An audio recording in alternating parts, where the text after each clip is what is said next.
What are your thoughts right now? DeSantis, Trump, where are you at with that? Has anything changed? Listen, here's what I say. And, people sometimes knock me because, my whole thing, I talk about mob stuff and everything. Michael, don't get into politics.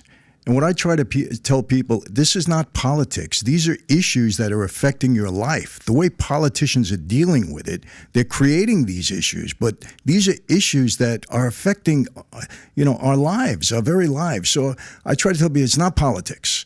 I'm interested in the future of this country, my kids, my grandchildren, your kids. This is issues that we need to talk about. So when you look at Biden in that regard, I just can't believe, the damage that he's done to this country and continues. And look, if he was a good Democrat, hey, great. He's doing the right thing. So getting back to Trump and DeSantis, I love DeSantis. I got to say, I love what he's doing. I love his boldness. I think all his moves were right. And when Trump was in office, I thought his policies were great. His policies. I thought he didn't act presidential in so many ways, getting on Twitter and doing things. I really believe, Patrick, and forget the conspiracy theories about the fraud and the election. If he would have, a year before all of this, he would have said, you know what? I'm not going to argue with Nancy Pelosi. I'm not going to do this. I'm not going to stoop to that level. I'm worried about the people in this country. I'm going to continue to do the right thing for the country and get rid of all that other stuff that he did, all that pettiness, all that divisiveness. That's what killed him. I understand he's a New Yorker. He fights back. In his defense, I've never seen anybody get attacked like that. Mm-hmm. Every single day of his life, getting boom, boom. I've never seen anything like it. And, to his credit, he stood up to it. He didn't fold, and he didn't go under the pressure. But the way he reacted, it was so divisive, and people have had enough. Even now, the one thing about him on the CNN deal, he acted more present. He tried to stay on the issues. I said, wow, maybe there's, the light went off in his head. Maybe he's starting to realize, forget all this other nonsense. Tell people what they need to hear, what they want to hear, how you're going to fix what's wrong in this country. Because that's what people are starving to hear. Look, they can say whatever they say. I believe the southern border. I mean, look, you got to be on drugs not to realize what's going on. He's bringing all these people in here. He's going to hope at some way he gives them a path to citizenship so they can vote, or at least vote.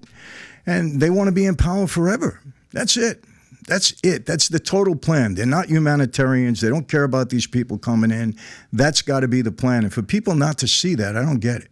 I really don't, Patrick. So, Trump, DeSantis, okay, if Trump were back in office, his policies would be good. I think he would do the right thing again. I really believe that he cares about this country. I mean, that's what I see in him. Aside from all the other clutter that's around him, he cares about this country. But I don't know if we can take that again. I don't know if we can take him in office again. So you would rather see DeSantis over Trump? Because I think DeSantis, his policies will be just as good. He'll do the right thing and maybe less stuff that we have to listen to. Unless the left goes after him in the same way. I don't know. He doesn't have that kind of baggage, it seems, that he can be attacked like Trump was. But I think Michael brings up a really good point about maybe the difference between Trump and DeSantis. A wise man once said, choose your enemies wisely, right? That would be a great book title. Yeah, it'd be a great book title coming out soon. And I think Trump's problem was, I think Michael's absolutely right. He was attacked viciously by the left, and some of it was warranted, some of it was unwarranted, some of it was Trump derangement syndrome. The problem with Trump is everyone was his enemy. Like, how they say don't punch down, punch up, right? Mm-hmm. He would pick a fight with everybody. Like, no matter what, he would punch them 10 times harder. And 99% of the time, he should not even respond to some of these Twitter folks or just any media outlet, anything. Just don't even give him the time of day. But he would, and he would engage in these little battles with people that were completely beneath him. Whereas DeSantis, maybe he had a little preview of that book that might be coming out soon. Well, I love and he's choosing his enemies very wisely, whether it's Disney, whether it's the woke. Florida is where woke comes to die, whether it's the abortion issue. He's picking and choosing his battles. But I loved his one response when Trump was banging on him, and somebody said, what do you think about Trump banging on you? He says, I'm not a candidate. Right. That was it.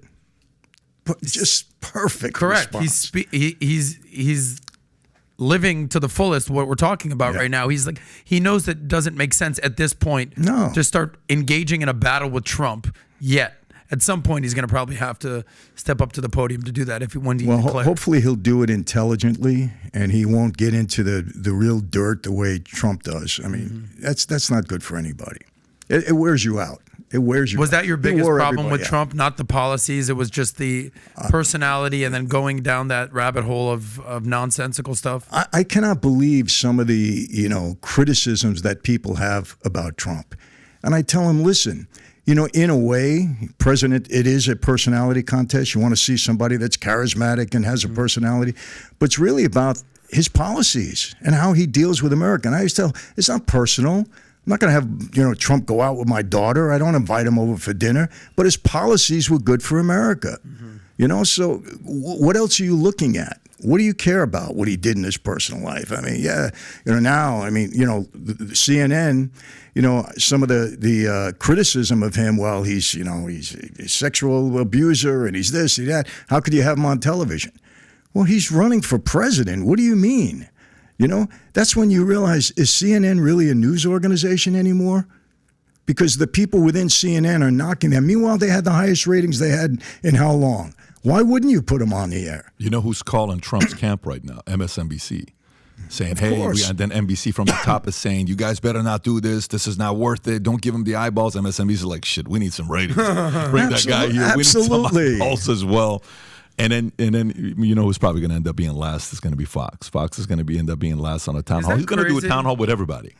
Look how he works. These are the things that you have to give credit to. Fox doesn't want to do a town hall. He says, no problem. Who's your number one enemy? CNN. I'm going to go do a town hall with them. Then MSNBC. Then you're going to call me and say, why are we not doing a town hall? Because all the Fox viewers are going to ask you, how come you're not doing a town hall? Your fans, your viewers who pay you the money are going to force you to do a town hall, and it's going to be on my terms. So I'll be patient. In the next 6 months, you'll host a town hall for me, except it's going to be on my terms. This is the kind of stuff that you want a guy like that that's negotiating with Putin, with Xi, with Zelensky, with this, with that. You want that. You don't want somebody that's going and saying whose ice cream is better, Russia or China. You want somebody that's wanting to really figure out ways to use power plays. The world you're in, one of the things when the first time you and I sat down, you had written a book. And make you an offer. I'll make you an offer you can't refuse. First of all, it's every businessman. We're not here to promote his book. Trust me, that's not the reason for why it's here. This is just a thing. If you run a business and you're running a company, just on the side, put the link below. Do yourself a favor. Go buy this book. I think after we talked about it, we saw like 100,000 copies. I don't know what happened. Put the link below. I'm telling you, if you're in business, go read this book. I think it's only 140 pages, 150 pages. If you go to the bottom, how many pages is it? It's the best use, 155 pages. Do yourself a favor.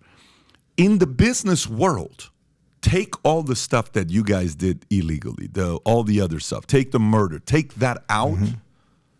Man, it's, there's a lot of the stuff that you talk about in this book is stuff that you got to have if you're going to run for office. The gamesmanship that the enemy is going to use against you.